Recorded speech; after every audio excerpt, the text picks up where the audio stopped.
हम दूसरे रिलेशन से बढ़ते हैं यूनिवर्सल रिलेशन। यूनिवर्सल रिलेशन क्या होता है उसकी बात करेंगे। यूनिवर्सल रिलेशन, ठीक है, सिंपल ट्रिक से पढ़ना है अपन को। एक ऐसे एग्जाम में आए तो फटाफट अब लिख दो। इसकी ट्रिक होती है क्या, इसका फॉर्मूला याद कर लो भाई, फॉर्मूला से सब बन जाते हैं। ए इंटू ए होता है।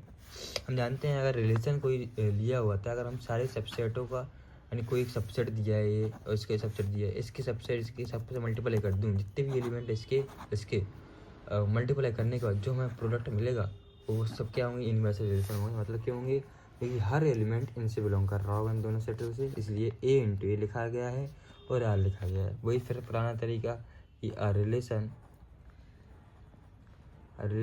आर इन सेट ए का, ठीक है, ये लिखना है, ये को डिफाइन करना है पहले, आर को क्या है,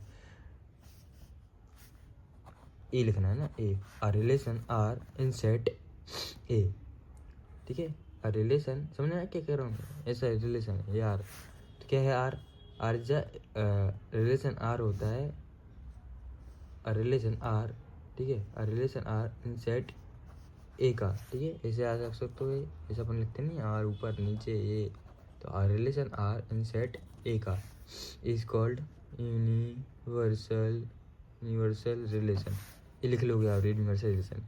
फिर एक कंडीशन लगाओगे आप, इसको क्या बोलते हैं, इफ ए एलिमेंट है, if every element of A K is into क्या बोलते हैं, related is related to every element of A K, जिसे हम जानते हैं R is equal to A into ए।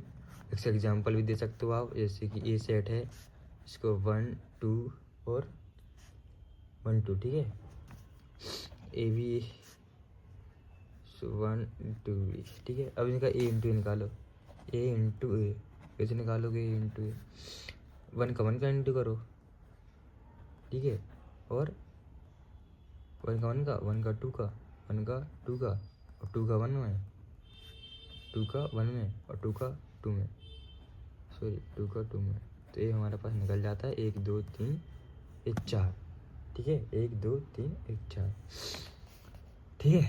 एक इसका फॉर्मूला भी होता है गाइस, देखो ऐसे सेट है, ये है इसमें 1 2, इसमें 1 2 थे, नंबर ऑफ एलिमेंट्स कितने हैं, 1 2, इसका एम बोलते थे, M into N number of elements कितने हैं, 2, नंबर ऑफ एलिमेंट्स कितने 2, 4 बने हुए, 1 2 3 4, ठीक है, ऐसे याद है तो है। ओके, ये रिलेशन हो गया आपका। तो आप जैसे यहाँ पे लिख दोगे, आर की जगह क्या लिख दोगे, आर से लिखोगे 1 1 1 2 2 1 और 2 2, ये आपका रिलेशन हो जाता है यूनिवर्सल रिलेशन, ठीक है, समझ में आया। Thank you.